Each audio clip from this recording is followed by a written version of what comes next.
అందరూ ఉన్నా ఎవరూ లేరన్న నీ ఆవేదన నాకు తెలుసు. నువ్వు పడుతున్న కష్టం, పడుతున్న అవమానాలు అన్నీ నా దృష్టిలో ఉన్నాయి. కాని ఒక్కటి గుర్తుంచుకో, చీకటి తర్వాత వెలుగురాక తప్పదు. సింహం వెనక్కి తగ్గింది అంటే అది ఓడిపోయినట్టు కాదు, వేటను మొదలుపెట్టబోతున్నట్టు.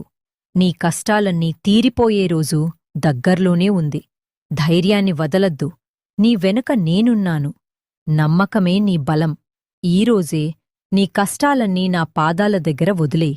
నీకు నా తోడు కావాలనిపిస్తే కామెంట్ బాక్స్లో ఓం దున్ దుర్గాయై నమః అని రాసి నీలాగే బాధలో ఉన్న మరో నలుగురికి ఈ సందేశాన్ని పంపించు. నువ్వు ఇచ్చే ధైర్యం నీకు రెట్టింపు సంతోషాన్ని తెస్తుంది. వెళ్ళు, విజయం నీదే. నీ ఇల్లు, నీ మనసు ప్రశాంతతతో నిండిపోవాలని దీవిస్తున్నాను.